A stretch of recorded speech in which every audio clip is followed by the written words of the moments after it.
کے ساتھ پریگنینسی کے دوران خوش رہتے ہیں تو پری میچور بچے ہونے کے چانسز کم ہو جاتے ہیں. اور دوسرا، عورت کا جو بلڈ پریشر شوٹ کرتا ہے بچے کے دوران، پھر وہ شوٹ نہیں کرتا، اس کا بلڈ پریشر زیادہ نہیں ہوتا.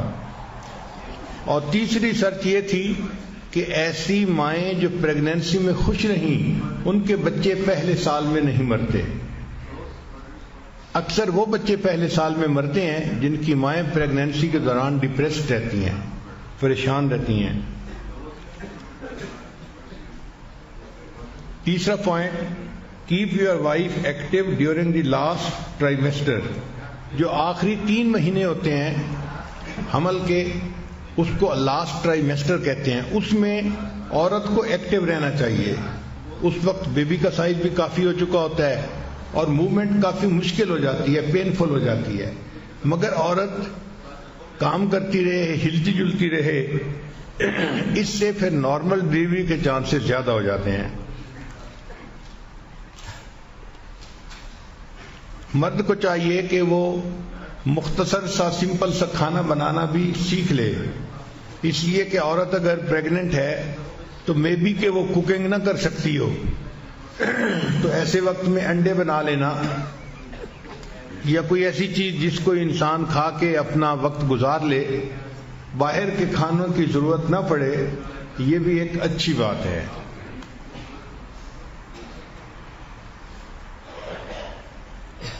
یہ بھی خاوند کی ذمہ داری ہے کہ جب عورت پریگننٹ ہو تو اس کے لیے اور ہونے والے بچے کے لیے اللہ سے دعا مانگے. چنانچہ انبیاء کرام نے اپنے ہونے والے بچوں کے لیے دعائیں مانگی جو قرآن مجید میں منقول ہیں.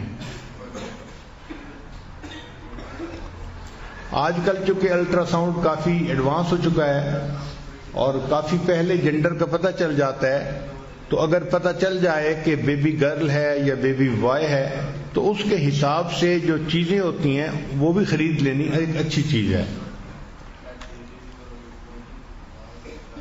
یہ وہ کام ہیں کہ جو بیبی کے برتھ سے پہلے کرنے پڑتے ہیں.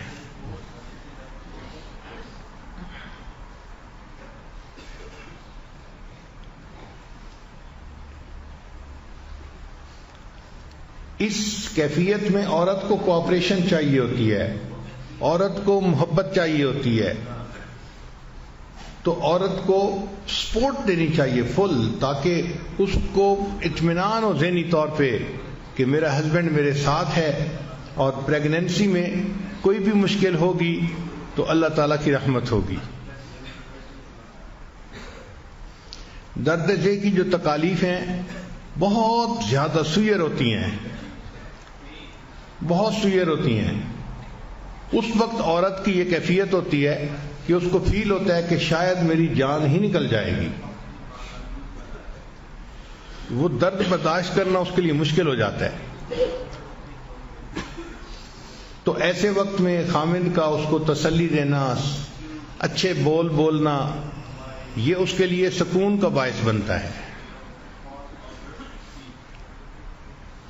قرآن مجید میں بی بی مریم کے بچے کی ولادت کا واقعہ ہے. تو ان کو جب درد ذیل ہو رہی تھی تو ان کی ڈپریشن کی یہ کیفیت تھی کہ وہ کہنے لگیں یا لیتنی مت قبل ھذا وکنت نسیا منسیا، اے کاش کہ میں اس سے پہلے مر جاتی اور کوئی بھولی بسری چیز ہوتی، میرا وجود ہی ختم ہو چکا ہوتا. اب اس ڈپریشن میں سے بندہ کیسے باہر نکلے؟ یہ ایک عجیب بات تھی. چنانچہ رب کریم نے انہیں بتایا کہ یہ آپ کے قریب جو کھجور کا درخت ہے نا، آپ اس کو ہلائیے اور اس میں سے جو کھجوریں گریں گی وہ کھجوریں کھائیے، پانی پیجئے اور اپنے بچے سے محبت کا اظہار کیجئے. اس کو وہ کر رہی ہے ہی نہیں، اس کو دیکھ کے آنکھوں کی ٹھنڈک بنائیے. تو 3 کام قرآن پاک نے کہے.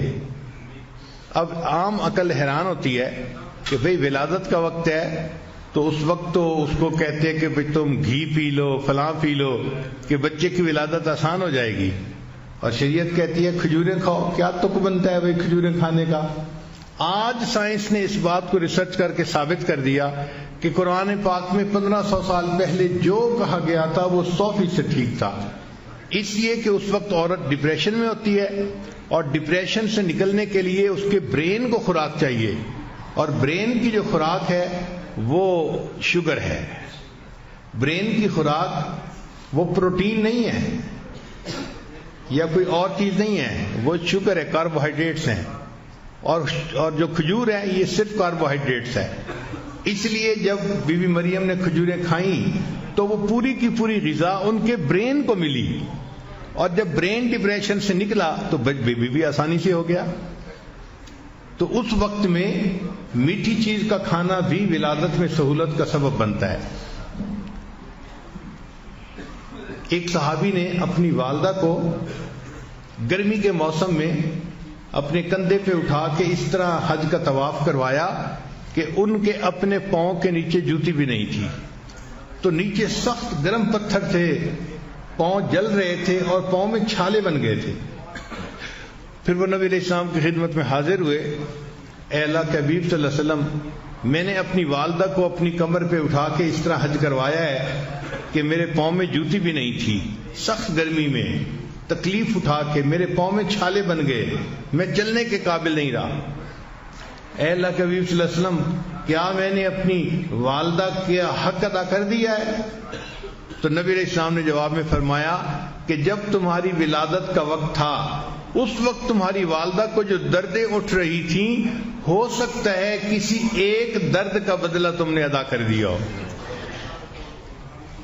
اور والدہ کے اوپر تو اس وقت کیا کیفیت ہوتی ہے یہ ماں ہی جانتی ہے، بچے کی ولادت کے وقت اس کے بس میں نہیں ہوتا، اسی لیے جو ہے اس کو اس وقت سمپتھی کی ضرورت ہوتی ہے۔ مردوں کو کیا پتہ کہ عورت کے ساتھ کیا گزرتی ہے۔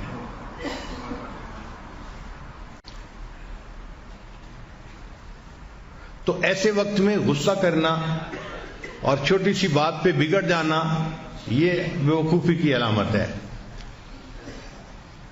عقل کو اس طرح اپنے سے دور نہیں ہونے دینا چاہیے۔ کچھ لوگ ہوتے ہیں وہ چھوٹی چھوٹی بات پہ اپنی عقل کو نا چھٹی دے دیتے ہیں کہ بھئی تم جاؤ باقی میں گزار لوں گا اپنی زندگی۔ ایسے نہیں کرنا چاہیے۔ خیر بعض لوگوں کے پاس تو عقل ہوتی نہیں، اور جن کے پاس ہوتی ہے وہ اس کو سنبھال کے رکھیں۔ عقل نہ ہونے کے اوپر بھی ایک لطیفہ، ایک سکھ صاحب جو تھے وہ اپنی بیوی کو سائیکل موٹر پہ پیچھے بٹھا کے تیزی سے سائیکل موٹر چلا کے جا رہے تھے۔ راستے میں دوست سے ملاقات ہو گئی، سلام دعا کی، کھڑے ہوئے۔ اس نے پوچھا بھائی کہاں جا رہے ہو؟ کہتے کہ جی میں پیزا ہٹ جا رہا ہوں۔ اس نے کہا پیزا ہٹ جا رہے ہو کس لیے؟ کہتے کہ میری بیوی کو اس وقت لیبر پینز ہو رہی ہیں۔ اس نے کہا بیوی کو لیبر پینز ہو رہی ہیں اور تم پیزا ہٹ جا رہے ہو؟ کہتے ہاں وہاں انہوں نے لکھ کے لگایا ہوا تھا ڈیلیوری فری۔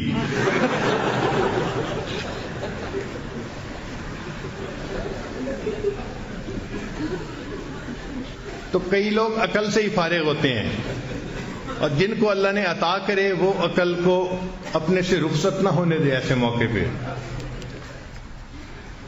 خاص طور پر جب بیبی ہو جاتا ہے تو اس کے جو پہلے 6 مہینے ہوتے ہیں، آپ یوں سمجھ لیں جو پہلا چلہ ہوتا ہے وہ بڑا اہم ہوتا ہے والدہ کے لیے۔ اس پہلے 6 ویکس میں ہسبینڈ کو چاہیے کہ اپنی بیوی کو فل سپورٹ دے۔ اگر ہو سکے کہ میاں بیوی دونوں اکیلے ہیں اور قریب کوئی اور رشتہ دار بھی نہیں، بہن بھائی جیسے ہوتے ہیں، ماں ہوتی ہے، تو پھر خاوند کو چاہیے کہ وہ اپنے دفتر سے چھٹی لے لے 1.5 مہینے کے لیے، فرسٹ 6 ویکس کے لیے، take time off from work. اس لیے کہ اکثر عورتوں کو پوسٹ برتھ ڈپریشن ہوتی ہے، یعنی جب بچے کی ڈلیوری ہو جاتی ہے، جیسے بچے کی پریگنینسی ہوئی تھی اور جسم میں چینجز تھیں، اب جب بچے کی ڈلیوری ہو گئی تو باڈی میں دوبارہ پھر چینجز آتی ہیں، اور ان چینجز کی وجہ سے عورت ڈپریشن کا شکار ہو جاتی ہے۔ یہ پوسٹ برتھ ڈپریشن بہت عام ہے۔ اور ریسرچ یہ بتاتی ہے کہ اس وقت میں عورت کی یہ حالت ہوتی ہے کہ کئی مرتبہ اس کا دل کرتا ہے کہ میں اپنے بچے کو قتل ہی کر دوں. ہم نے پہلے یہ چیز کتابوں میں پڑھی تھی، پھر بعد میں ایک بچی تھی، عالمہ تھی، اس کے ہاں بچی کی ولادت ہوئی تو وہ مجھ سے یہ بات پوچھا کرتی تھی فون پہ کہ حضرت میری ایسی کیفیت ہے کہ بچی تھوڑا بہت روتی ہے، میرا دل کرتا ہے میں اس کو کل کر دوں. اس سے مجھے اندازہ ہوا کہ واقعی عورت کے اندر یہ ڈپریشن اتنا سوئر بھی ہو سکتا ہے.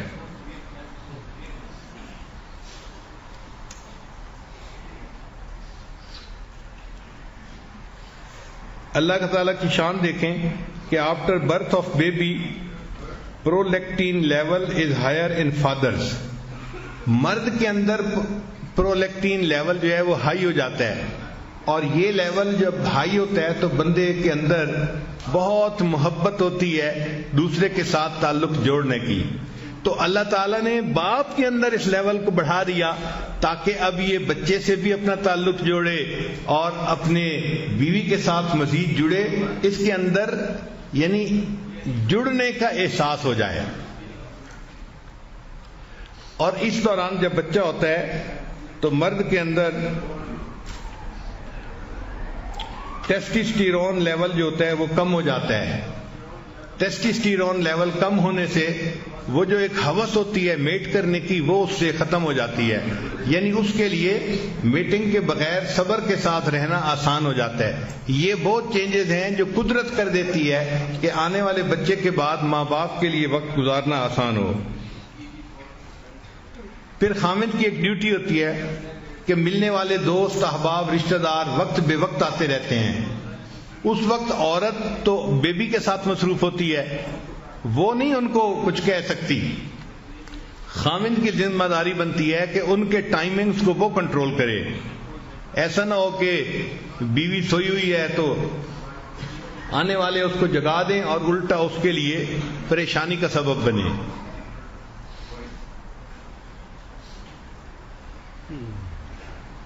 حضرت انس رضی اللہ عنہ روایت کرتے ہیں کہ میں نے نبی علیہ الصلوۃ والسلام سے زیادہ اہل و عیال پر مہربان کسی اور آدمی کو نہیں دیکھا.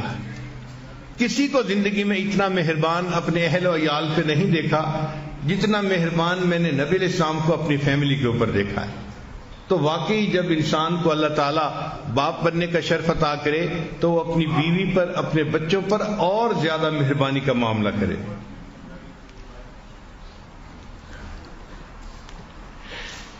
نبی علیہ السلام تشریف فرما تھے، سیدنا حسن رضی اللہ عنہ تشریف لائے جو نبی علیہ السلام کے نواسے تھے. تو نبی علیہ السلام نے ان کو دیکھا، ان کو اٹھایا، ان کو سینے سے لگایا اور ان کو کس کیا. تو ایک صحابی تھے اقرا بن حابس رضی اللہ تعالیٰ عنہ، وہ حیران ہو گئے، اے اللہ کے حبیب صلی اللہ علیہ وسلم میرے تو 10 بچے ہیں اور میں نے تو کبھی کسی بچے کو اس طرح پیار نہیں کیا.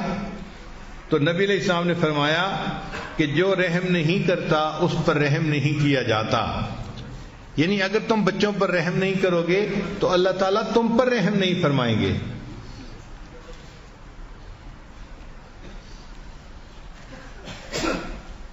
ایک مرتبہ نبی علیہ السلام نماز پڑھ رہے تھے اور آپ کی نواسی امامہ جو آپ کی بڑی صاحبزادی سیدہ زینب رضی اللہ عنہ کی بیٹی تھیں وہ قریب تھیں.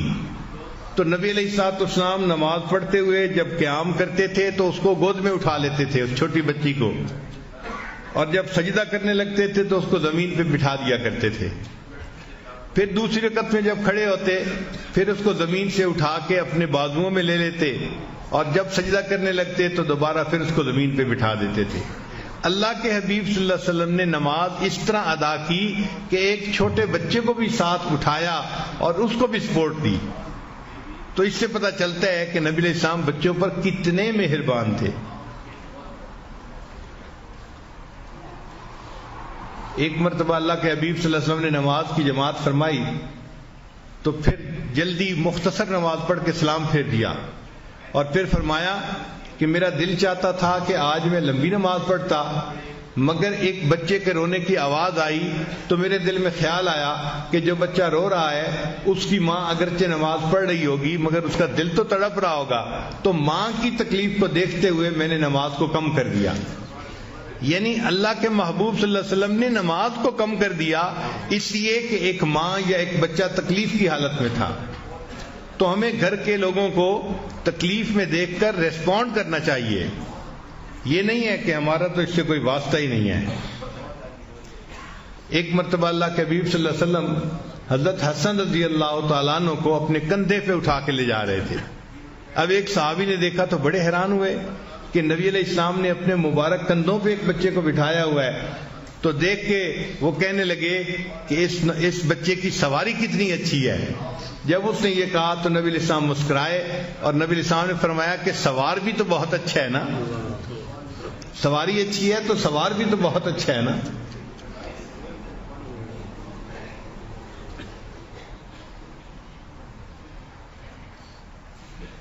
ہارورڈ یونیورسٹی کی ایک نئی ریسرچ پبلش ہوئی ہے، اس میں انہوں نے ہزاروں بچوں پہ ریسرچ کی اور 30 سال ریسرچ جاری رہی۔ یہ 2-4 دن کی بات نہیں تھی، 30 سال تک جاری رہی۔ اس کے بعد انہوں نے لکھا کہ جو باپ بچوں کو حگ کرتے ہیں تو ان بچوں کے اندر اگریشن ختم ہو جاتی ہے، وہ اگریسو طبیعت کے نہیں بنتے، اس لیے کہ والد ان کو جو ہے وہ حق کرتا ہے اور ان کو کس کرتا ہے، ان کو محبت ملتی ہے، وہ محبت ان کے اندر انڈیوس ہو جاتی ہے، وہ بھی پھر محبت کرنے والے مزاج کے بچے بن جاتے ہیں۔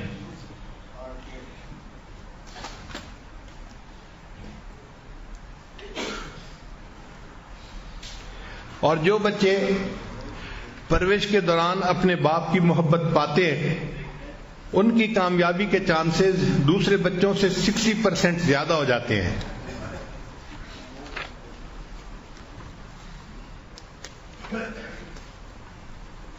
اور جو بچے پرورش کے دوران باپ کی محبت حاصل کرتے ہیں 30 اور 35 سال کی عمر میں جا کے ان کو ڈپریشن نہیں ہوتا، اس لیے کہ 30-35 سال کی عمر ایک نوجوان کے لیے کاروباری عمر ہوتی ہے، یعنی دفتر میں اہم پوسٹ پہ مینیجر سیٹ پہ ہوتا ہے، اور اگر بزنس کرے تو اس میں بھی اہم اس کا جو ہے نا منصب ہوتا ہے۔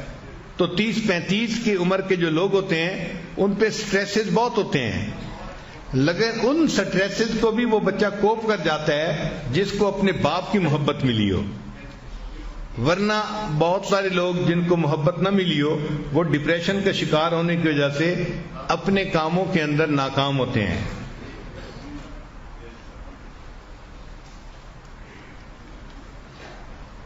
ہارورڈ یونیورسٹی کی ریسرچ میں تھا کہ جو بچے ٹین ایجر ہو کر بھی باپ کی محبت پاتے ہیں، یعنی 13 سے 19 کی عمر میں بھی ان کو باپ کی کلوزنس ملتی ہے، تو ایسے بچے ڈرگ کم استعمال کرتے ہیں اور سیکس کے تجربات بھی کم کرتے ہیں، چونکہ ان کو باپ کی محبت مل رہی ہوتی ہے۔ جب ان کو باپ کی محبت نہیں ملتی تو وہ پھر اس قسم کے خراب کام کرتے ہیں۔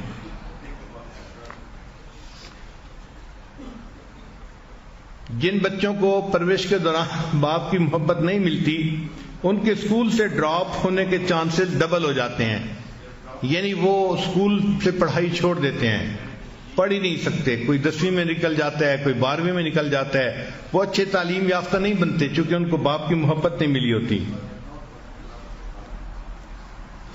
چنانچہ ریہیبلیٹیشن سینٹر کے اندر جو آنے والے بچے تھے ان پر ایک لمبا عرصہ ریسرچ کی گئی، تو انہوں نے کہا کہ 75% بچے وہ ہوتے ہیں کہ جن کو پرورش کے دوران باپ کی محبت نہیں ملی ہوتی، وہ ریہیبلیٹیشن سینٹر میں آتے ہیں، یعنی وہ ڈرگز کرتے ہیں، نشے کرتے ہیں، بری عادتوں کا شکار ہو جاتے ہیں، اور پھر ان کو دوبارہ ٹھیک کرنے کے لیے ایسے سینٹرز میں بھیجنے کی ضرورت پیش آتی ہے۔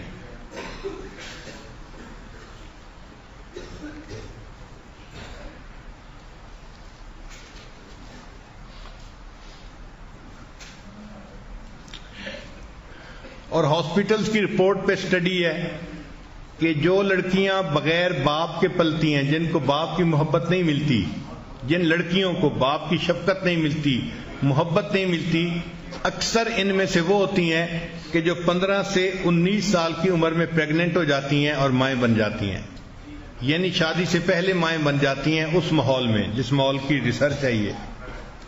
تو بچی کو اگر باپ کی شفقت ملے تو وہ کبھی بھی کوئی غیر اخلاقی قدم نہیں اٹھائے گی، اپنے ماں باپ کو کبھی بھی مایوس نہیں کرے گی.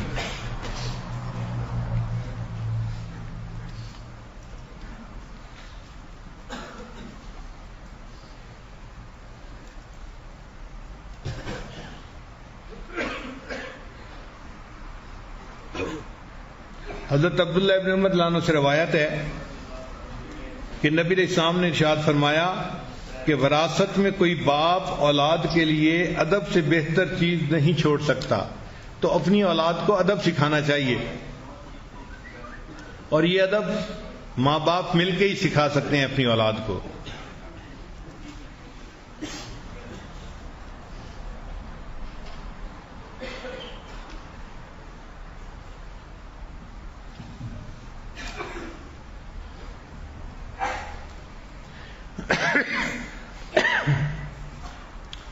بچوں کے اندر جو بدتمیزی ہوتی ہے نا، یہ ایک دن میں پیدا نہیں ہوتی، یہ آہستہ آہستہ گرو کرتی ہے. تو ماں باپ کی ذمہ داری بنتی ہے کہ بچے میں ڈس ریسپیکٹ کے جراثیم کو بہت جلدی پکڑ لے، بہت جلدی اس کو دیکھ لے کہ بچہ بدتمیزی کر رہا ہے، اس پر اس کو جلدی سکھانا چاہیے تاکہ اس کے اندر یہ بدتمیزی کا عنصر پیدا ہی نہ ہو.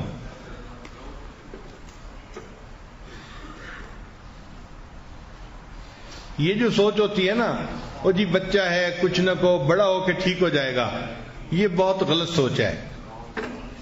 اس کی مثال ایسی ہے کہ جیسے دیوار بن رہی ہو اور ٹیڑھی ہو، اور بندہ کہ کوئی بات نہیں اور اونچی جائے گی تو سیدھی ہو جائے گی. بھائی یہ دیوار سریا تک چلی گئی تو اس کا ٹیڑھا پن بڑھتا ہی جائے گا. اسی طرح بچے کا بھی معاملہ ہے کہ اگر شروع سے ٹیڑھا پن آ گیا تو ٹیڑھا پن بڑھتا جائے گا. تو بچے کو بچپن میں ہی اس کی تلقین کرنی چاہیے.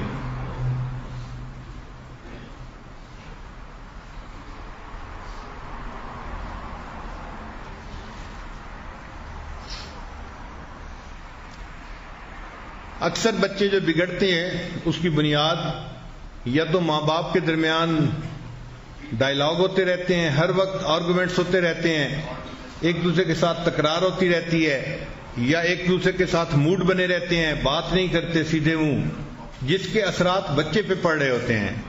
عجیب بات ہے کہ غلطی ماں باپ کی ہوتی ہے اور اثرات چھوٹے بچوں کے اوپر پڑ رہے ہوتے ہیں. بچے تب نیک بنتے ہیں، ادب سیکھتے ہیں جب ماں باپ دونوں آپس میں الفت و محبت کی زندگی گزارتے ہیں.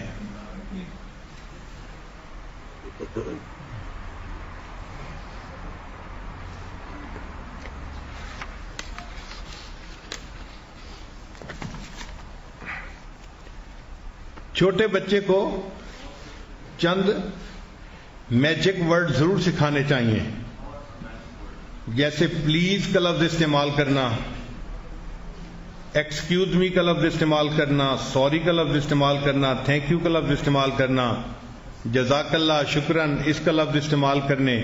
یہ میجک ورڈز ہیں. یہ الفاظ دوسرے بندے کے ساتھ محبت بڑھاتے ہیں، تو یہ چھوٹے بچوں کو سکھانے چاہیے. ہمارے مسلمانوں کے ماحول معاشرے میں یہ کوتاہی ہے کہ ہماری عورتیں بچوں کو یہ الفاظ نہیں سکھاتی، جبکہ کفر کے ماحول میں یہ الفاظ بہت زیادہ سکھائے جاتے ہیں. میں کئی دوستوں کو اپنا واقعہ سناتا ہوں کہ ایک مرتبہ مجھے پیرس سے نیو یارک جانا تھا، تو میرے ساتھ والی سیٹ پر ایک امریکن لڑکی آ کر بیٹھی جس کے پاس بیٹی تھی 2 سال کی تقریباً. میں اپنی کتاب پڑھ رہا تھا مگر وہ ساتھ والی سیٹ پر بیٹھی تھی، تو اتنا تو بندے کو اندازہ ہوتا ہے کہ ہو کیا رہا ہے. تھوڑی دیر کے بعد ایئر ہوسٹس نے کھانا لگایا تو اس لڑکی نے کھانا لگوا لیا. تو میں نے معذرت کر دی کہ مجھے کھانا نہیں کھانا اور کتاب ہی پڑھتا رہا. اب میں نے اس دوران یہ دیکھا کہ وہ جو ماں تھی نا، وہ اپنی بچی کو اس نے 1 سپون رائس کھلائے اور اس کے منہ میں رائس ڈالنے کے بعد وہ اس کو کہنے لگی سے تھینک یو. ماں نے بچی کو کہا سے تھینک یو. تو 2 سال کی چھوٹی سی بچی تھی، اس نے کہا موم تھینک یو. پھر اس نے جب دوبارہ پھر اس کے منہ میں لقمہ ڈالا ماں نے، تو دوسرے لقمے پہ پھر کہا سے تھینک یو. اس نے کہا تھینک یو. اب ہر لقمے پہ جب تھینک یو ہونے لگا تو پھر مجھے بھی فیل ہوا کہ یہ کوئی نئی چیز ہے. تو میں حیران تھا کہ دیکھو ہر لقمے پہ یہ تھینک یو کا لفظ اس کو سکھا رہی ہے. اچھا اس دوران کیا ہوا کہ ماں نے جب چمچ میں رائس ڈالے تو تھوڑے سے رائس اس کے کپڑے پہ گر گئے، تو وہ بچی نے نا اشارہ کیا مام کی طرف، موم موم ایسے کیا. تو ماں نے ان چاولوں کو ٹیشو پیپر سے صاف کیا اور اب ماں نے بچی کو کہا تھینک یو. چھوٹی بچی کو ماں نے کہا تھینک یو. تو مجھے تعجب ہوا کہ دیکھو یہ شکریہ ادا کرنا تو ہماری تعلیم تھی. اللہ فرماتے ہیں انشکر لی ولوالدی، میرا شکر ادا کرو، اپنے ماں باپ کا شکر ادا کرو. حدیث پاک میں ہے من لم یشکر الناس لم یشکر اللہ، جو انسانوں کا شکر ادا نہیں کرتا وہ اللہ کا بھی شکر ادا نہیں کرتا. تو کرنا تو ہمیں چاہیے تھا. ہم اپنے بچوں کو یہ نہیں سکھاتے اور کافر لوگوں نے اس کو اچھی چیز سمجھ کے انہوں نے اپنے بچوں کو سکھانا شروع کر دیا. میرا اندازہ تھا اس ایک کھانے کے دوران اس امریکن لڑکی نے اپنی بچی سے 36 مرتبہ تھینک یو کا لفظ کہلوایا. آپ بتائیں آپ نے کوئی مسلمان ماں ایسی دیکھی ہے جو ایک کھانے کے دوران اپنے بچے سے 36 مرتبہ تھینک یو کا لفظ کہلوائے؟ ایک دفعہ بھی شاید نہ کہلواتی ہو. 36 دفعہ کہنا تو بڑی دور کی بات ہے.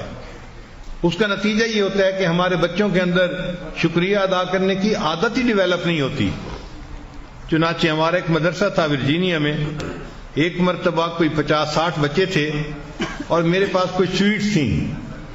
تو میں نے ان سب بچوں کو کہا کہ بھی آپ لوگ لائن بنا لیں، میں آپ لوگوں کو ایک ایک سویٹ جو ہے نا وہ دوں گا. تو بچے بڑے خوش ہو گئے. چنانچہ وہ آ رہے تھے اور میں ان کو وہ جو میٹھی چیز تھی وہ دے رہا تھا. بچے اس کو بہت پسند کرتے تھے. 60 بچوں میں سے 4 بچے ایسے تھے کہ جنہوں نے سویٹ لینے کے بعد مجھے تھینک یو کہا، اور 60 میں سے باقی نے کوئی ایک لفظ بھی نہیں بولا. اس سے میں نے اندازہ لگایا کہ ہم مسلمان لوگوں کے گھروں میں عورتوں کی تربیت کا یہ حال برا ہے کہ ہم اپنے بچوں کو سکھاتے ہی نہیں. 60 بچوں میں سے صرف 4 تھے جنہوں نے شکریہ ادا کیا اور باقی نے چپ کر کے آئے سویٹ لے کے جاتے بنے. اس لیے کہ کسی نے سکھایا ہی نہیں کہ کچھ کہنا بھی ہوتا ہے، کرنا بھی ہوتا ہے. تو یہ الفاظ بچے کو خوب سکھانے چاہیے. سوری کے لفظ،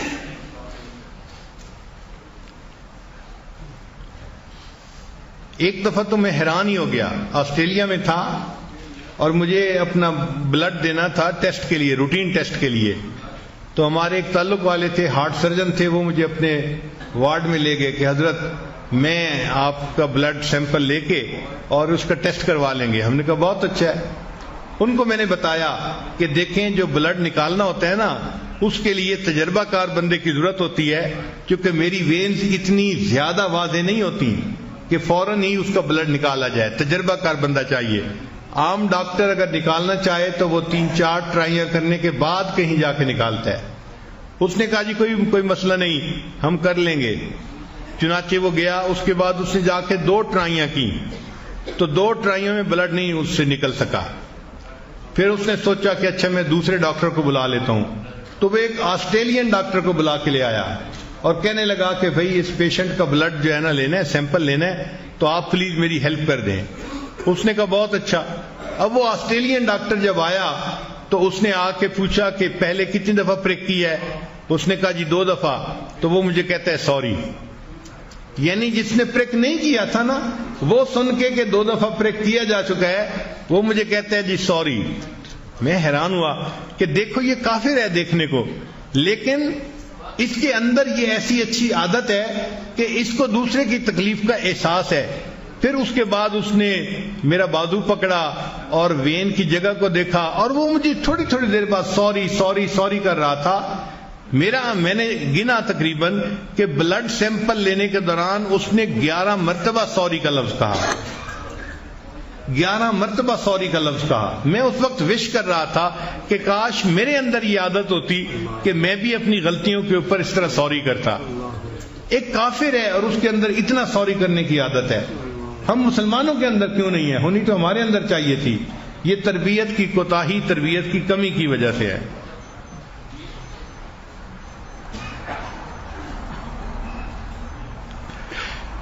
ایک بڑا اہم نقطہ کہ جب ہم بچے کو کریکٹ کر رہے ہوتے ہیں نا، تو اس وقت ریسپیکٹ فلی اس کو بتانا یہ بڑا اہمیت رکھتا ہے.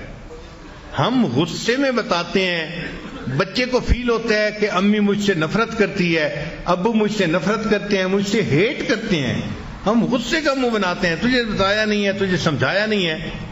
تو اس وقت بچے کو جو سمجھانا چاہیے وہ بہت پولائٹلی سمجھانا چاہیے. جیسے کوئی ہمدرد سمجھا رہا ہوتا ہے نا، تو سمجھا کے بات کرنی چاہیے، ڈانٹ کے بات نہیں کرنی چاہیے. اس ذرا فرق کو سمجھنے کی کوشش کیجیے کہ جب بھی آپ بچے کو کریکٹ کرنا چاہتے ہیں، بتانا چاہتے ہیں کہ یہ کرنا ہے، یہ نہیں کرنا، تو اس کو اس طرح نہ کریں کہ بچے کو کہ جی ڈانٹ کے کہہ رہے ہیں، نفرت سے کہہ رہے ہیں، بلکہ بچے کو یہ احساس ہو کہ بڑی ہمدردی کی وجہ سے مجھے یہ بات سمجھائی جا رہی ہے. تو بچہ اس چیز کو جلدی جو ہے وہ پک کر لیتا ہے. اور جب بچہ ڈس ریسپیکٹ شو کر رہا ہو، اس وقت بچے کو کبھی بھی نہیں ڈانٹنا چاہیے، کیونکہ وہ ڈس ریسپیکٹ کے موڈ میں جا چکا.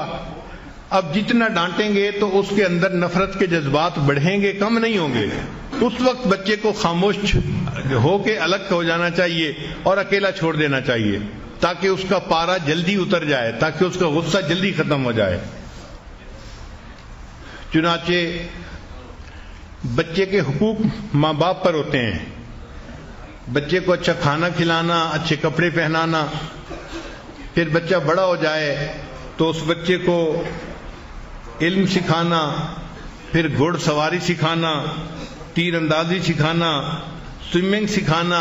یہ ماں باپ کی ذمہ داری ہوتی ہے کہ وہ بچے کو یہ چیزیں سکھائیں تاکہ وہ ایک اچھا انسان بن کے زندگی گزار سکے. نبی علیہ الصلوۃ والسلام اپنے سامنے بچوں کی دوڑ لگواتے تھے.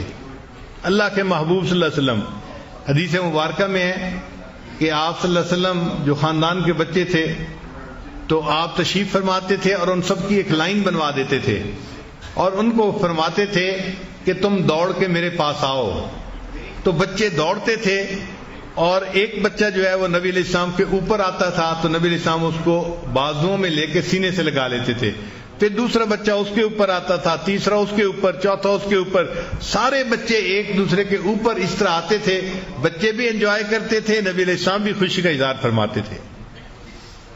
تو اللہ کے محبوب صلی اللہ علیہ وسلم نے جو بچوں کو بھاگنے کے لیے کہا اور اپنی طرف بلایا اور ان کو جو ہے اس طرح محبت سے ریسیو کیا، اس میں میسج ہے کہ باپ کو چاہیے کہ وہ بچے کے ساتھ اس عمر میں ایسے چھوٹے چھوٹے کھیل کھیلے جس سے کہ باپ اور بیٹے کی محبت بڑھے یا آپس میں بھائی بہنوں کے درمیان محبت بڑھے.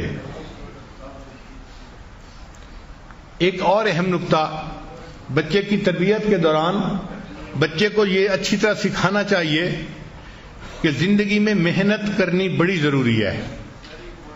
چنانچہ اگر آپ ہر کام ان کا خود ہی کر دیں گے تو بچے کو محنت کہاں کرنی پڑے گی. تو بچوں کو کام کرنے کا موقع دیں، وہ اپنا کام خود کرنے کی کوشش کریں. بلکہ ریسرچ میں یہ لکھا ہوا تھا کہ بچے کو اپنا پسینہ بہانے کا موقع دیں، یعنی وہ اتنا کام کرے کہ اس کا پسینہ بہے، اس کو پتہ چلے کہ محنت کس کو کہتے ہیں. تو بچے جب محنت کرتے ہیں اور پھر اس کا رزلٹ اچیو کرتے ہیں تو ان کو خوشی ہوتی ہے. تو ہمیشہ بچے کو یہ سمجھائیں کہ دیکھو محنت کرنی لازمی ہوتی ہے اور پھر یہ ضروری نہیں کہ محنت کے بعد کامیابی ہو، محنت کے بعد کبھی کبھی ناکامی بھی ہو سکتی ہے. اس کے لیے بھی اس کا ذہن بنائیں تاکہ بچہ مایوس نہ ہو، ڈپریس نہ ہو کہ میں نے اتنی محنت کی تھی اور یہ کام میں نہیں کر سکا. بھائی نتائج تو ہمارے اختیار میں نہیں ہے نا، نتائج تو اللہ کے اختیار میں ہے. محنت ہم کرتے ہیں. جب بچپن سے اس کا کنسیپٹ ہوگا کہ محنت میں نے کرنی ہے اور نتیجہ اللہ کے اختیار میں ہے تو وہ ناکامی کے اوپر بھی مایوس نہیں ہوگا. پھر بچوں کو یہ سمجھائیں کہ how to take care of them self, کہ بچوں کو اپنی کیئر کیسے کرنی ہے. بچے اپنے لباس کا خیال نہیں کرتے، اپنے ناخن کا خیال نہیں کرتے، اپنے بالوں کا خیال نہیں کرتے. ان کو بتانا پڑتا ہے کہ دیکھو ناخن کٹوانے ہوتے ہیں، بال کٹوانے ہوتے ہیں، ان میں کنگھی کرنی ہوتی ہے، اپنے کپڑے کو ایسے صاف رکھنا ہوتا ہے. یعنی بچے کو سمجھائیں how to take care of them self. یہ ماں باپ سکھاتے ہیں. اگر آپ چاہتے ہیں کہ بچہ کوئی کام کرے تو اس کا بہترین طریقہ یہ ہے کہ وہ کام بچے کو خود کر کے دکھائیں. بچے کام کو کاپی جلدی کر لیتے ہیں. وہ اپنے باپ کو جیسے کرتا دیکھتے ہیں اس کو اسی طرح کرنے کی کوشش کرتے ہیں. Children always copy their parents. Children always copy their parents. چنانچہ ہمارے ایک تعلق والے تھے، منگلا ڈیم ایک ڈیم ہے جہاں بجلی بنتی ہے، وہاں پہ وہ چیف انجینئر تھے.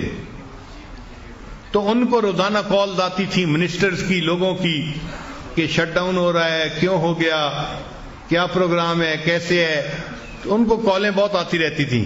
تو ان کی ایک عادت بن گئی تھی کہ جب بھی فون بجتا تھا نا تو وہ فون اٹھا کے کہتے تھے hello chief engineer Mangla speaking, کہ بھئی پتہ چلے اگلے بندے کو کہ کون بول رہا ہے. تو وہ کہتے تھے چیف انجینئر منگلا اسپیکنگ. وہ کہنے لگے کہ ایک دن میں باتھ روم میں تھا، میں جب اپنے ہاتھ دھو کے باہر نکلا تو میں نے دیکھا کہ میرے فون کی گھنٹی بج رہی تھی، لینڈ لائن جو ہوتی ہے. تو کہتے ہیں کہ میرا چھوٹا بچہ تھا 2 سال کا، وہ بھاگا بھاگا آیا اور اس نے آ کے کریڈل اٹھا کے اپنے کان سے لگایا اور کہنے لگا hello chief engineer Mangla speaking. یعنی اتنا چھوٹا بچہ وہ بھی اپنے باپ کو کاپی کر رہا ہے.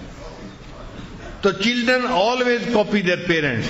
تو باپ کو ایک ماڈل بن کے، ایک نمونہ بن کے رہنا پڑتا ہے تاکہ بچہ اس سے اچھی عادات کو دیکھے اور بچہ خود بھی اچھی عادات کو اپنائے. پھر بچوں کو جو وقتاً فوقتاً انعام دیتے ہیں تو باپ کی ذمہ داری ہے کہ بچوں کو سمجھائے کہ بچوں یہ جو پیسہ دیا اس کو تم اچھی جگہ پہ خرچ کرنا اور اس کو بچا کے بھی رکھنا. منی کو سیو کرنے کی عادت یہ باپ بچے کے اندر ڈالتا ہے. پھر باپ کو چاہیے کہ جو ہارڈ ورکنگ لوگ تھے ان کی سٹوریز بچے کو پڑھ کے سنایا کرے. اور ایک اہم نکتہ، یہ باپ کی ذمہ داری ہوتی ہے کہ وہ بچے کو ناکامی سے نکلنا سکھائے. بچے نے کوئی کام کیا اور اس میں فیل ہو گیا، نہیں کر سکا، اب اس فیلئر سے نکلنا کیسے ہے یہ بھی باپ اس کو سکھائے گا. اس وقت محبت سے پیش آئیں، اس کو سمجھائیں کہ نتائج ہمارے اختیار میں نہیں ہوتے، محنت ہمارے اختیار میں ہوتی ہے. بچے آپ نے محنت کر لی، میں آپ کی محنت کی وجہ سے بہت خوش ہوں آپ کے اوپر. مثلا اسکول میں گریڈ اچھے نہیں آئے لیکن بچے نے محنت کی تھی، پڑھتا تھا، راتوں کو جاگتا تھا، ٹیوشن بھی پڑھتا تھا، ہوم ورک بھی کرتا تھا، پھر بھی گریڈ اچھے نہیں آئے تو اچھے گریڈ کو نہ دیکھ کے فوراً ڈانٹ ڈپٹ شروع نہیں کرنی چاہیے، بلکہ بچے کو اس وقت سمجھانا چاہیے کہ بیٹا آپ نے محنت کی، میں آپ کی محنت کی وجہ سے بہت خوش ہوں. گو کہ آپ کے نمبر اچھے نہیں آ سکے، اگر نمبر بھی اچھے آتے تو میری خوشی اور زیادہ ہو جاتی. بچوں کو سمجھانا اور بچوں کو دعا دینا یہ بھی سنت ہے. چنانچہ حدیث پاک میں ہے کہ ایک مرتبہ نبی علیہ السلام کے پاس حضرت حسن رضی اللہ عنہ آئے جو نبی علیہ السلام کے نواسے تھے، اور اسامہ بن زید بھی آئے جو حضرت زید رضی اللہ عنہ کے بیٹے تھے. زید رضی اللہ عنہ نبی علیہ السلام کے غلام تھے، ان کے بیٹے تھے اسامہ رضی اللہ عنہ آئے. جب دونوں آئے تو نبی علیہ السلام نے ایک کو ایک ران پہ بٹھا لیا اور دوسرے کو دوسرے ران پہ بٹھا لیا، اور اس کے بعد نبی علیہ السلام نے دعا کے لیے ہاتھ اٹھائے اور نبی علیہ السلام نے دعا مانگی، اے اللہ میں ان دونوں سے پیار کرتا ہوں، آپ بھی ان دونوں سے پیار فرما لیجئے. آپ دیکھیے نا ذرا، ہے کوئی باپ جس نے اس طرح دعا دی ہو اپنے بچے کو گود میں لے کے، اے اللہ میں اس سے پیار کرتا ہوں، اے اللہ آپ بھی اس سے پیار فرمائیے. چنانچہ چھوٹے بچوں کے ساتھ باپ کو وقت زیادہ صرف کرنا چاہیے. کئی باپ ماں کے ذمہ لگا دیتے ہیں بس تم جانو اور بچوں کی تربیت جانے، تو ماں اکیلی تربیت نہیں کر سکتی. جو باپ کا کام ہے وہ باپ ہی کو کرنا پڑے گا. ایک بات ذہن میں رکھیے کہ جس بچے کو باپ کے ساتھ ٹائم ملتا ہے اس بچے کے موٹر سکل بہت امپروو ہو جاتے ہیں، اور جس کو ماں کے ساتھ زیادہ ٹائم ملتا ہے اس کے کمیونیکیشن سکل زیادہ ہوتے ہیں. لہذا ماں کے ساتھ وقت گزارنے کا اپنا فائدہ، باپ کے ساتھ وقت گزارنے کا اپنا فائدہ. اس لیے جو سپلٹ فیملیز ہوتی ہیں کہ ماں باپ میں سپریشن ہو جاتی ہے، طلاق ہو جاتی ہے، ان کے بچے زندگی میں کبھی سکسیسفل نہیں ہوتے الا ماشاء اللہ. اور اس سکسیسفل نہ ہونے کا جرم بچے کا نہیں ہوتا، ماں باپ کا ہوتا ہے کہ ماں باپ کی وجہ سے بچے کی زندگی ناکام ہو جاتی ہے.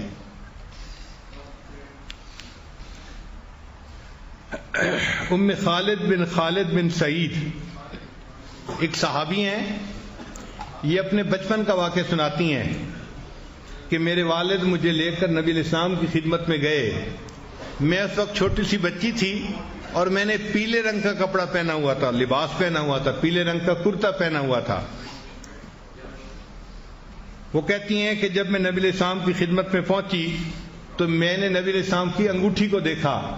تو میں بچی تھی، میں اس انگوٹھی کے ساتھ کھیلنے لگ گئی، یعنی انگوٹھی کو ٹچ کیا اور اس کو ادھر ادھر گھما کے دیکھا، یا اس کا جو ایک حصہ تھا جس پر کچھ لکھا ہوا تھا اس کو دیکھا، تو میں ان کی انگوٹھی کے ساتھ کھیلنے لگ گئی.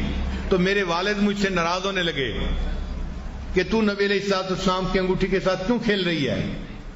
وہ فرماتی ہیں کہ جب میرے والد صاحب مجھ سے ناراض ہوئے تو نبی علیہ السلام نے محبت کے ساتھ میری طرف دیکھا اور میرے پیلے اس سوٹ کو دیکھ کے، کپڑے کو دیکھ کے نبی علیہ السلام نے فرمایا ابلی و اخلقی، کہ اس کپڑے کو تو پہن کے بوسیدہ کر لے، یعنی تیری زندگی اتنی لمبی ہو کہ اللہ کرے کہ تو اس کپڑے کو پہنے اور بوسیدہ کر دے.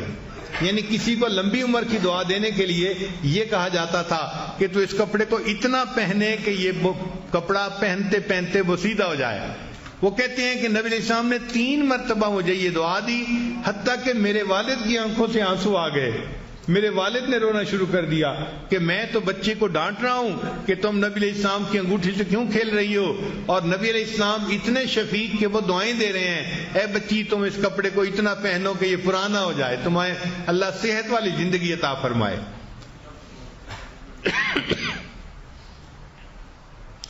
ایک مرتبہ اللہ کے پیارے حبیب صلی اللہ علیہ وسلم ممبر پہ خطبہ دے رہے تھے. حدیث پاک میں آتا ہے کہ سیدنا حسن رضی اللہ تعالیٰ عنہ وہ اس وقت مجمع میں آ گئے. تو جب حسن رضی اللہ عنہ قریب آئے تو نبی علیہ السلام ممبر سے نیچے اترے خطبے کے دوران، اور نیچے اتر کے ان کو اٹھایا اپنی گود میں اور پھر ممبر کے اوپر آ کر بیٹھے. آپ ذرا غور کریں نا، ایک بندہ بیان کر رہا ہے، تقریر کر رہا ہے، اور بات چیت کے دوران ایک بچہ آ جاتا ہے تو یہی نہیں کہ اس کو کہا کہ آؤ میری گود میں بیٹھ جاؤ، نہیں، آپ صلی اللہ علیہ وسلم ممبر سے نیچے اترے اور اس کو گود میں اٹھا کے پھر ممبر کے اوپر آ کر بیٹھے. تو نبی علیہ السلام بچوں کو اتنی رسپیکٹ دیا کرتے تھے، اتنی محبت دیا کرتے تھے. یہ ہے وہ راز جس کی وجہ سے بچے پھر ایک اچھا انسان بنا کرتے ہیں دنیا کے اندر. ایک مرتبہ نبی علیہ السلام عشاء کی نماز پڑھا رہے تھے تو نماز کے دوران آپ صلی اللہ علیہ وسلم نے ایک سجدے کو لمبا کر دیا، بہت لمبا سجدہ. صحابہ کرام بھی بڑے حیران، اتنا لمبا سجدہ.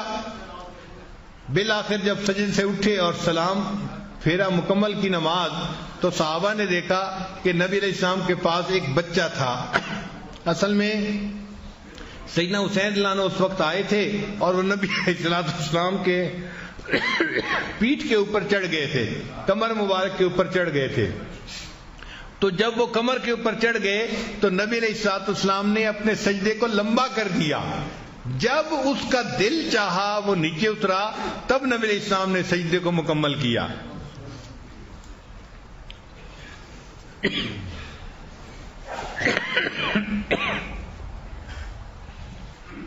جن بچوں کو باپ کے پاس ساتھ کھیلنے کا موقع ملتا ہے، ہارورڈ یونیورسٹی کی ریسرچ ہے کہ ان کا آئی کیو لیول زیادہ ہو جاتا ہے. ہارورڈ یونیورسٹی نے ایک ریسرچ 25 سال کی اسٹوڈنٹس کے اوپر 25 سال انہوں نے اپنی ریسرچ جاری رکھی اور 25 سال کے بعد انہوں نے نتیجہ نکالا کہ جو بچے دنیا میں کامیاب ہوتے ہیں یہ وہی ہوتے ہیں کہ جن کے پلنے کے دوران ان کو باپ کی شفقت محبت ملی ہوتی ہے. جو بچے بدنی کھیل کھیلتے ہیں یعنی فٹ بال کھیلنا، دوڑنا، بھاگنا، اس سے بچوں کے اندر ADHD سمپٹمز ریڈیوس ہو جاتے ہیں.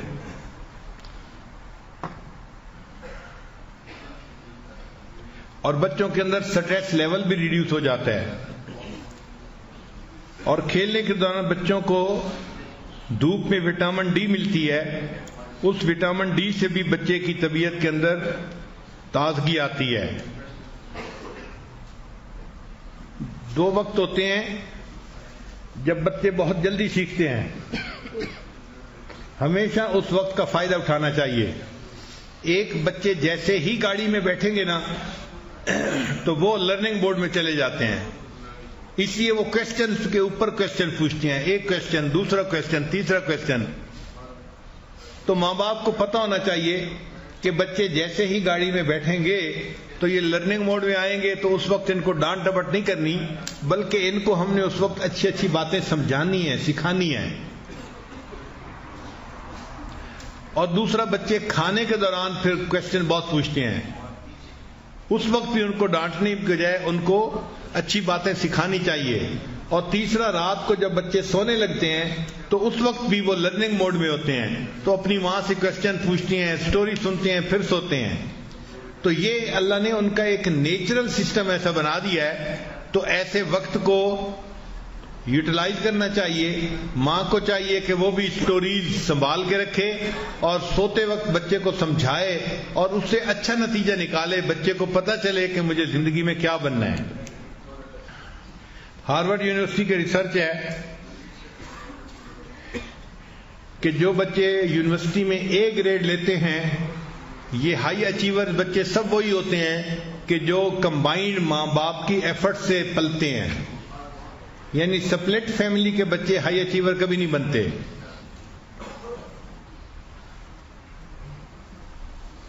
اور جو بچے ماں باپ کے ساتھ مل کے کھانا کھاتے ہیں ان میں ایٹنگ ڈس آرڈر کے چانسز 35% لیس ہو جاتے ہیں.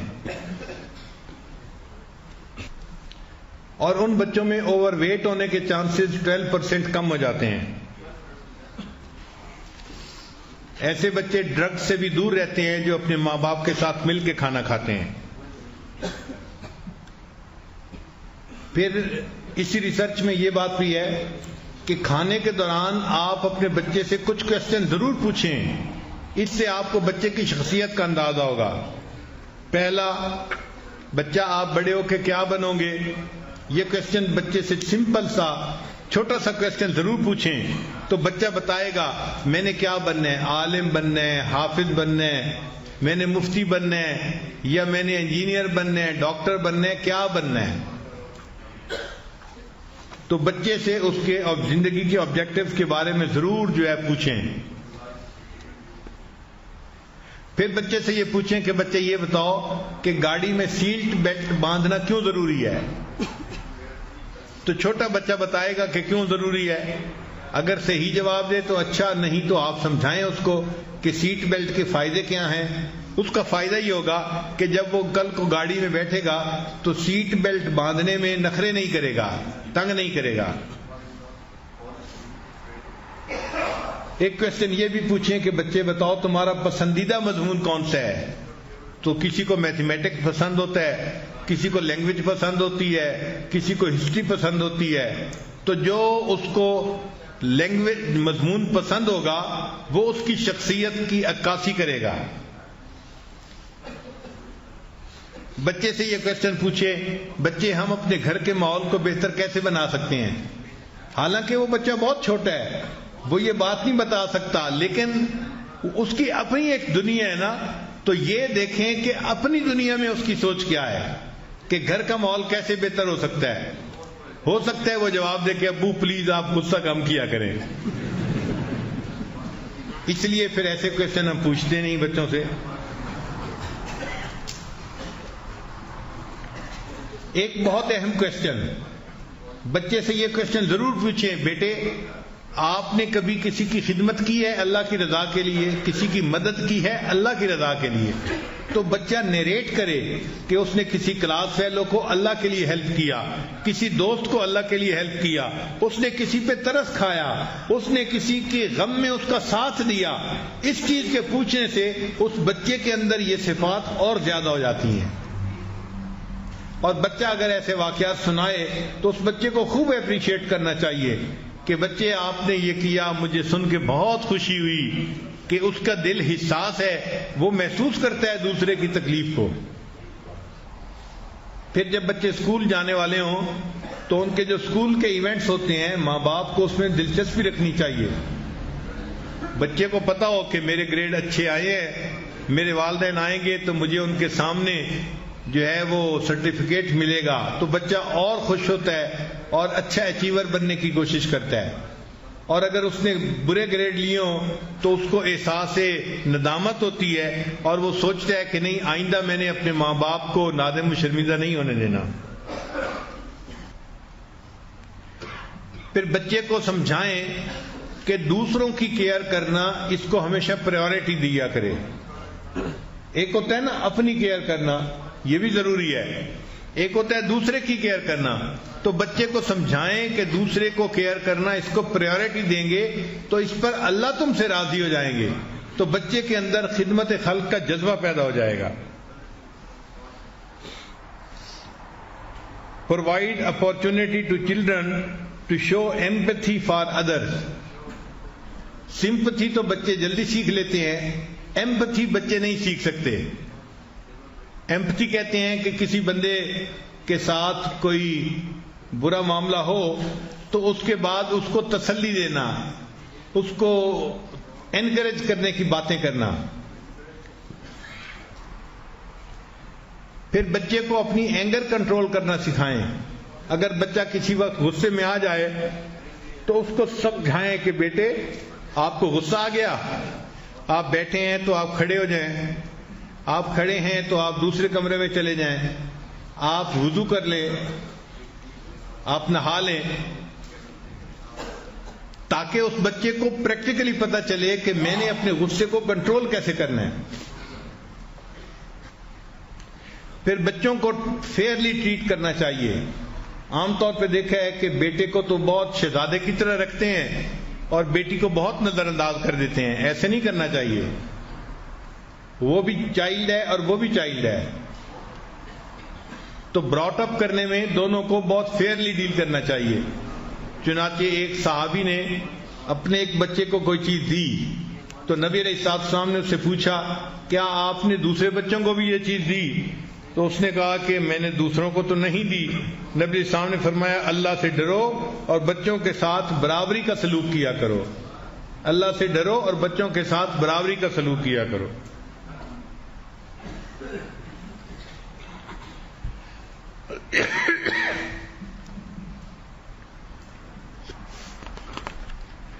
ہم نے اپنی زندگی میں جو بیٹا سیف اللہ ہے اس کو جب بھی کوئی کھلونا دینا ہوتا تھا تو ہمیں 3 کھلونے خریدنے پڑتے تھے۔ ہم اس کو ایک کھلونا خرید کے دینا چاہتے تھے، لیکن وہ اپنا کھلونا خریدنے کے بعد کہتا تھا ابو حبیب اللہ کے لیے بھی خریدنا ہے، اور جب اس کے لیے خرید دیتے تو کہتا تھا میں نے صالحہ کے لیے بھی خریدنا ہے۔ وہ جب بھی کہیں جاتا تھا کبھی بھی ایک چیز نہیں لاتا تھا، 3 چیزیں لاتا تھا۔ یہ اس وجہ سے کہ اس کے اندر ایک ہمدردی کا مادہ تھا۔ چنانچہ ایک مرتبہ ہمارے گھر میں ایک فقیر عورت آئی، بوڑھی عورت تھی دیہاتی، اور میری اہلیہ کے پاس بیٹھ کے تھوڑی دیر بات کرنے لگی کہ میرے پاس کھانا نہیں اور رمضان شریف آ رہا ہے، میں نے روزے رکھنے ہیں، میں نے فلاں ہے۔ تو اہلیہ نے ان کو کچھ پیسے دے دیے کہ آپ جا کے رمضان شریف کے لیے اپنی گروسری خرید لیں۔ اب یہ سیف اللہ باتیں سن رہا تھا، تو جب وہ اٹھ کے جانے لگی تو یہ اپنی امی سے کہنے لگا امی یہ تو اتنی بوڑھی ہے، یہ کیسے چیزیں خریدے گی اور اس کو کھانا پکا کے کون دے گا؟ یعنی چھوٹا بچہ ہے، اس کو یہ تو پتا چل گیا کہ امی نے پیسے دے دیے ہیں وہ خرید لے گی، لیکن چونکہ وہ بوڑھی تھی اور کمزور تھی تو یہ اس کو دیکھ کے کہہ رہا تھا امی یہ اپنا کھانا کیسے بنائے گی؟ تو پھر امی مسکرائی، اس نے کہا کہ اچھا ابو سے پوچھو، میں اس کا کھانا بنانے کے لیے ساتھ چلی جاتی ہوں۔ ہمارے بچوں میں سے یہ صرف سیف اللہ کے اندر خاص بات دیکھی ہے ہم نے، باقی بھی بچے ہیں وہ بھی بڑا کیئر کرتے ہیں، لیکن ان کو ایک کھلونا لے کے دیا تو وہ خوش لے کے آ جاتے تھے، لیکن سیف اللہ ہمیشہ 3 چیزیں ہی لاتا تھا۔ تو یہ صفت ہوتی ہے، اور یہی چیز پھر ہم نے دیکھا کہ سیف اللہ کی یہ صفت اس کی آگے اولاد میں آئی۔ چنانچہ حنانہ جو ہے اتنی دوسرے کی کیئر کرنے والی بچی ہے کہ کئی دفعہ میں اس کی عادت پہ حیران ہوتا ہوں، بہت زیادہ محبت کرنے والی اور سب کے ساتھ جو ہے وہ تعلق رکھنے والی۔ چنانچہ ایک مرتبہ میں اپنے کمرے سے باہر نکلا تو ڈاکٹر محسن صاحب کا بڑا بیٹا محمد وہ سرمد کو ذرا ڈانٹ ڈپٹ کر رہا تھا اور ہارڈ ٹائم دے رہا تھا۔ سرمد سائیکل چلانا چاہتا تھا گھر کے صحن میں، اور وہ راستے میں کھڑا ہو گیا تھا۔ اب سرمد رو رہا ہے، حنانہ بھی رو رہی ہے۔ میں باہر نکلا تو میں نے بچوں سے پوچھا کہ بھئی رو کیوں رہے ہو؟ تو حنانہ اور سرمد دونوں نے بتایا کہ یہ محمد راستہ روک کے کھڑا ہے، ہم اپنا سائیکل نہیں چلا پا رہے۔ تو میں نے محمد کو ڈانٹا، محمد آپ ان کو کیوں نہیں کھولنے دے رہے؟ اپنا گھر ہے، اپنے گھر میں بچے نہیں کھیلیں گے تو کہاں کھیلیں گے؟ خیر جب میں نے تھوڑا ڈانٹا، پیارا بچہ ہے، وہ فوراً ایک طرف ہو کے بیٹھ گیا۔ قدرتاً میرے پاس کچھ سویٹس تھیں تو میں نے کہا آؤ بچوں میں آج آپ لوگوں کو سویٹس دیتا ہوں۔ چنانچہ میں نے جو ہے نا بچوں کو سویٹس دینی تھیں تو محمد جو راستہ روک کے کھڑا تھا اس کو سزا کے طور پہ میں نے کہا کہ محمد آپ چونکہ دوسروں کو تنگ کرتے ہو، آپ کو میں نے سویٹ نہیں دینی۔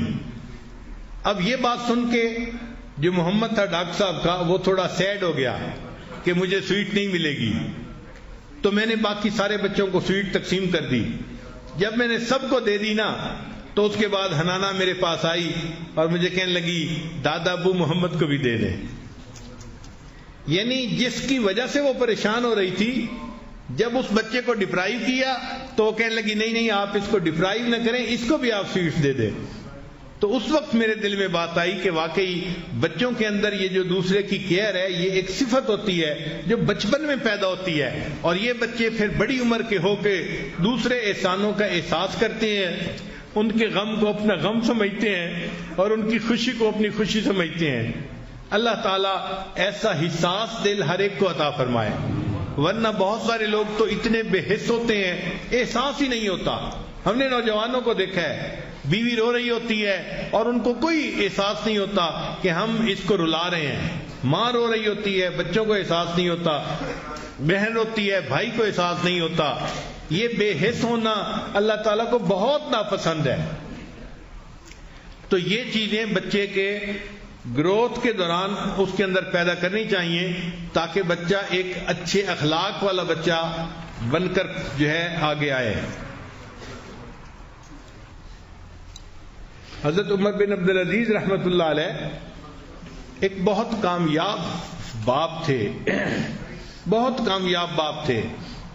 ان کے 11 بیٹے تھے اور ان کی زندگی میں بہت غربت تھی، چونکہ بیت المال سے بہت مناسب مقدار لیا کرتے تھے تو بچوں کی ضرورت بھی پوری نہیں ہو سکتی تھی، یہاں تک کہ ان کو کھانے پینے کی چیزیں پوری نہیں ملتی تھیں بچوں کو۔ ایک مرتبہ انہوں نے اپنی بیٹی کو بلایا اور آنے میں دیر لگی تو عمر بن عبدالعزیز رحمۃ اللہ نے دوسری مرتبہ ذرا سختی سے بلایا کہ کیوں نہیں آ رہی میرے پاس سے؟ تو ان کی جگہ بیٹی کی جگہ ماں آئی اور کہنے لگی جی آپ نے بیٹی کو بلایا ہے؟ فرمایا ہاں۔ کہنے لگا میں آ گئی ہوں، جو کام ہے مجھے بتا دیں۔ تو آپ نے پوچھا کہ وہ کیوں نہیں آ رہی؟ تو بیوی نے جواب دیا کہ اس نے جو کپڑے پہنے ہوئے تھے نا تو وہ کپڑے پھٹ گئے، اب وہ ساتھ والے کمرے میں اپنی شلوار کو سی رہی ہے بیٹھی ہوئی، جب تک کپڑے کو سی کے نہیں پہنے گی آپ کے پاس کیسے آ سکتی ہے؟ تو اس کی جگہ میں آ گئی ہوں۔ یعنی وقت کا خلیفہ ہے اور اس کے اپنی بیٹی کے پاس پہنے ہوئے کپڑوں کے سوا کوئی دوسرا کپڑا نہیں ہے، اتنی غربت کی زندگی تھی۔ مگر انہوں نے اپنے بچوں کو محبت سکھائی اور خدمت سکھائی، نیکی سکھائی، اور خوب بچوں کے اندر نیکی کا جذبہ پیدا کیا۔ چنانچہ جب وہ آخری وفات کے یعنی مرض میں تھے تو ان کا ایک دوست ان کو ملنے کے لیے آیا تو عمر بن عبدالعزیز رحمۃ اللہ لیٹے ہوئے تھے۔ اس نے کہا کہ عمر بن عبدالعزیز، آپ نے اپنے بچوں کے ساتھ بھلا نہیں کیا۔ تو آپ نے پوچھا کیوں؟ اس نے کہا کہ اس لیے کہ آپ سے پہلے جو بادشاہ آئے نا، انہوں نے اپنی اولادوں کے لیے بڑی جاگیریں وقف کی، جائیدادیں وقف کی، ہیرے جواہرات بیت المال سے لے کے ان کو دیے، اور اپنی اولادوں کو بہت مال انہوں نے دیا، غنی کر دیا، اور تم تو اپنی اولاد کے لیے کچھ بھی نہیں چھوڑ کے جا رہے، تو تم نے اپنی اولاد کے ساتھ اچھا نہیں کیا۔ تو جب اس نے یہ الفاظ کہے تو عمر بن عبدالعزیز رحمۃ اللہ علیہ لیٹے ہوئے تھے، اٹھ کے بیٹھ گئے اور فرمانے لگے کہ دیکھو، اگر میری اولاد نیک بنی ہے تو میں ان کو اللہ کی سرپرستی میں دے کے جا رہا ہوں۔ اگر میری اولاد نیک بنی ہے تو میں ان کو اللہ کی سرپرستی میں دے کے جا رہا ہوں، کیونکہ اللہ فرماتے ہیں وَهُوَ يَتَوَلَّى الصَّالِحِينَ، اللہ نیکوکاروں کا خود سرپرست ہوتا ہے، تو میں ان کو اللہ کی سرپرستی میں دے کے جا رہا ہوں۔ اور اگر میری اولاد نیک نہیں بنی تو میں ان کے فسق و فجور کے اوپر ان کا معاون نہیں بن سکتا۔ یہ عمر بن عبدالعزیز رحمۃ اللہ نے جواب دیا۔ پھر عمر بن عبدالعزیز فوت ہو گئے۔ اللہ کی شان دیکھیں کہ اگلا بندہ وقت کا بادشاہ بنا۔ اب اس بادشاہ کو اپنے صوبوں کو سنبھالنے کے لیے گورنر کی ضرورت تھی، تو اس نے مشورہ کیا لوگوں سے کہ بھائی مجھے تو کوئی بندہ ایسا چاہیے جیسے عمر بن عبدالعزیز تھے، اتنا ایماندار، اتنا دیانتدار، اتنا انصاف کرنے والا، اتنا وفا دکھانے والا۔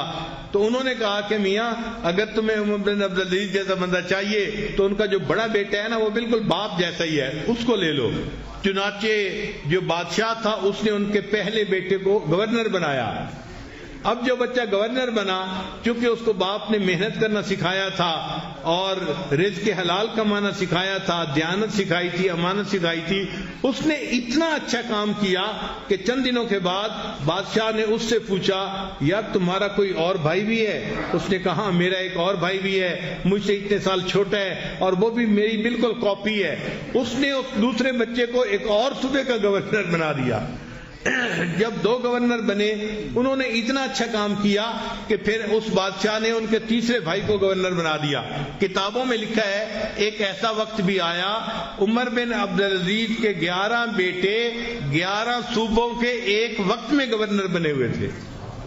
یہ ہے کامیاب باپ جس نے اپنے بچوں کو ایسی نیکی سکھائی کہ بعد والے لوگوں نے ان کے 11 بیٹوں کو ایک وقت میں 11 صوبوں کا گورنر بنا دیا۔ یعنی عالم اسلام پہ حکومت عمر بن عبدالعزیز کے بیٹوں کی تھی، آپ کیوں سمجھ لیں۔ تو باپ کو چاہیے کہ اولاد کی اچھی تربیت کرے، ان کو ایک اچھا انسان بنانے کے لیے دعائیں بھی کرے اور کوشش بھی کرے، اور اس کی بنیاد میاں بیوی آپس میں محبت پیار سے رہیں۔ یہ جو غصے ہیں ایک دوسرے کے ساتھ، لڑائی جھگڑے ہیں، ان کو اللہ کے لیے چھوڑ دینا چاہیے اور اولاد کے لیے قربانی دینی چاہیے۔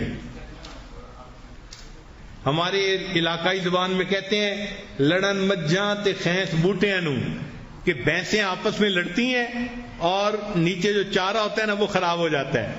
لڑتی تو بھینسیں ہیں لیکن خراب چارہ ہو جاتا ہے۔